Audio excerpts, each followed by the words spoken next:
Hey guys, today we have Jacob. Jacob is an indie filmmaker. We're going to be talking all about how indie filmmakers make money, how much money they make, what's the best way to make money fast, etc., etc. Hey Jacob. How you doing, Max? Awesome. Hey, I'm doing great. So let's just get into it. So Jacob, can you tell us exactly what you do? It's many things, but currently I started out as a drone pilot. I got certified my Part 107 to fly drones commercially, remote drones. And I live in the Northwest, so it rains half the year here, Mhm. and drones is not a good business to do full time. Mhm. So I now do a full production house where I shoot music videos. I'm getting into doing a little bit of real estate. So anything you could do behind a camera and then put on the computer and make it look better, Mhm. that's what I'm eyeballing. Okay. So wait, you said you live in the Midwest, and because you No. I live in the Northwest, so I'm in the upper left in Oregon, above California. Seattle? Okay, so like Washington area. Yeah, I heard that like there's a lot of rain over there. Yep. Okay, so how did you get into drones?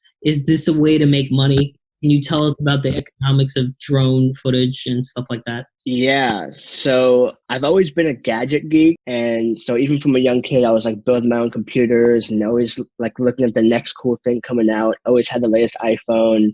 Always got the latest Android back when I like to tinker with my software. And there's a lot of videographers that they'll buy a cheap camera and they'll just go shoot for whatever, but there's not a ton of people doing drone work at a high level. So I thought that that was a perfect way to combine like my love of gadgets. I used to play video games a lot, so it feels like I'm doing like a simulation. And so it's just like it combines three or four different things I love. And I was like, cool, if I can also make money from this, why not? So it just kind of like, and the cost of entry has been lower and lower over the years. It started out with like $3,000 for a drone. Now you can pick up a used one for $500.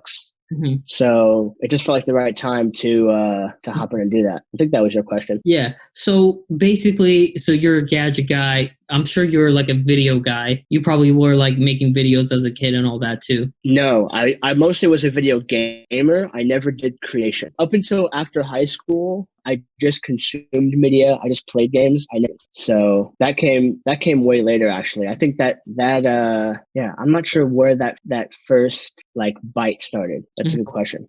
Okay. You got into drones and then you realized that you can make money by shooting and creating videos of drones, right? Yeah, and it was partially born out of necessity that the seasons here made me have to expand my reach out of drones. Okay. Out of drones or to drones? Away from, so like I'd still do droning, but because it rains half the year and there's not many weatherproof drones, I had to find another lateral Mhm. camera thing Mhm. that was related. So like started for me was I got good at flying the drone, but then once you take your footage off the drone and put it in Adobe Premiere or Final Cut, that's a whole different set of skills that I had no idea what I was doing. And as I got better, I'm like, oh, if I'm already getting good at Premiere and I can edit a video and make it look beautiful, why don't I just take a handheld camera and I'll shoot footage one way or the other, drones or handheld, and then edit it and then deliver the final deliverable to my client. I changed one step of the first step. The second and third still remain the same. Okay, so just to summarize, okay, so basically you got into drones. You started like a small business where you were basically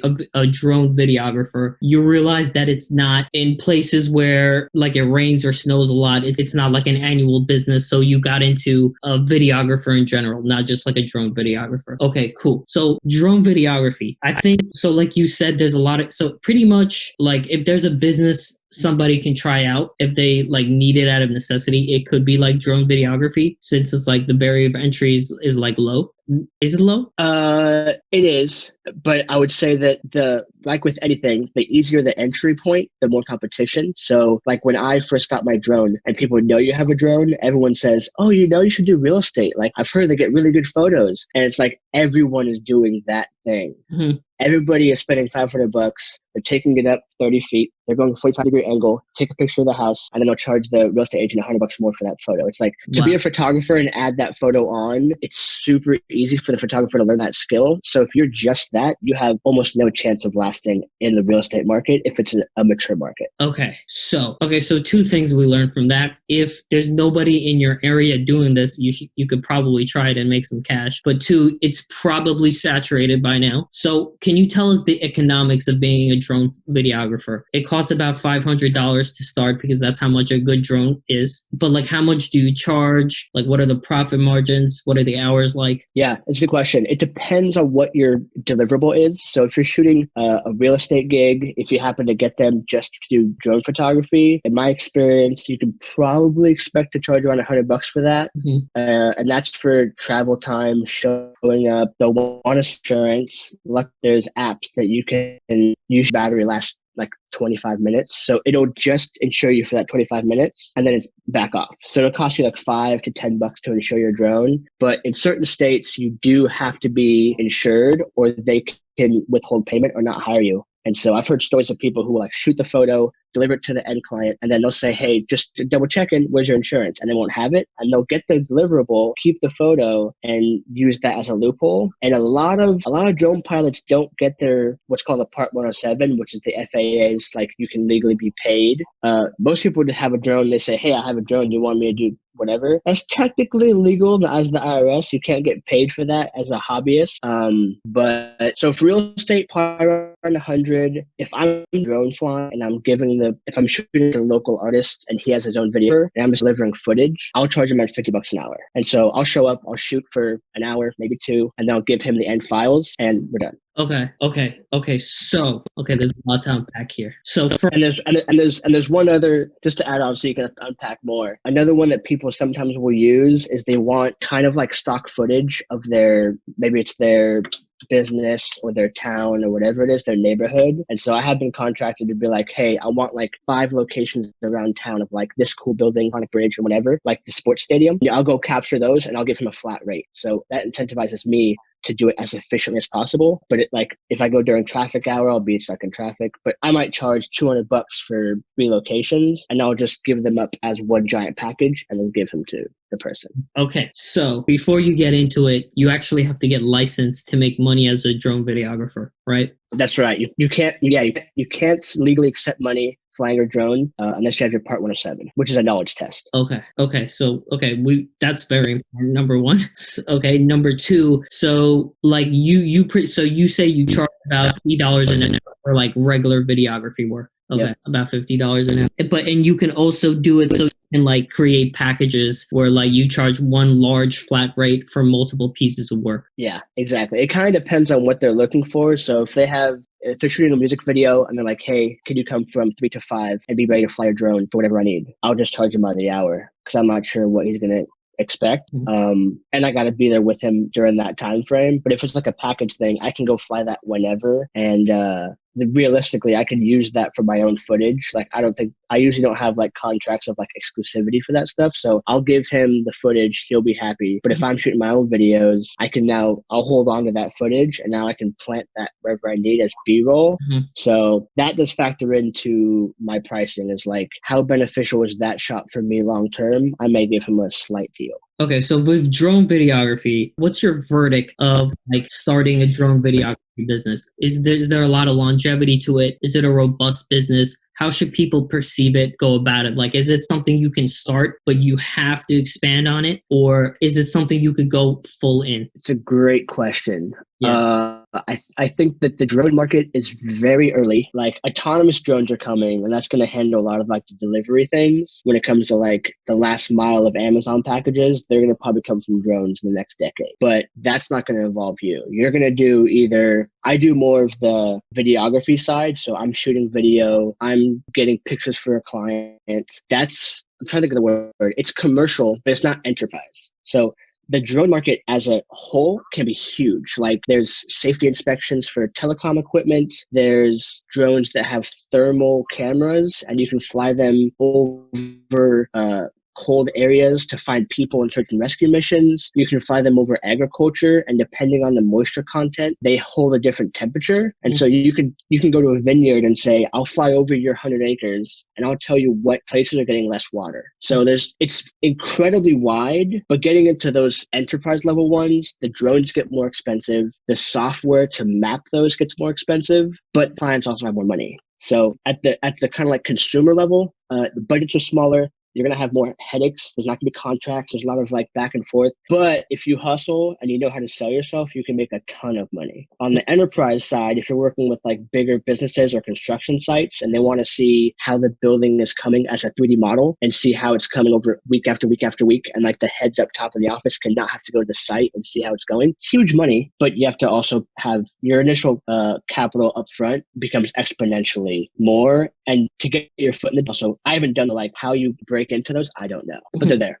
Okay. So let's not talk too much about the enterprise stuff because we're not really there yet. But when it comes to the commercial stuff, so number one, be aware of oversaturated niches. So like if you want to start a drone videography company, there probably isn't going to be much money in the real estate niche, but there are probably other niches like the vineyard example you gave. But what I'm getting the sense that what you're trying to get at is that if you want to get into this business, the economics of this business is heavily reliant on where you are, right? Yeah, it's heavily reliant on where you are, and you're gonna have to have a certain level of tenacity to go sell yourself, because you can't just post on Facebook and say, hey, I have a drone, who needs help? You're gonna have to probably like fly for some people for free that maybe do videos for our local business or whatever. Send it to a news station and say, hey, I got this video of your building or this crash or this fire or whatever. Do you guys want to use it? Like, you're going to have to hustle and build a brand maybe on social media. Like, you can't just buy the drone and go out and say, hey, look at me, and expect people to be like, oh, you know, he has a drone. I heard that Timmy has a drone. And then there's people are going to come at you with offers. It's a lot of just like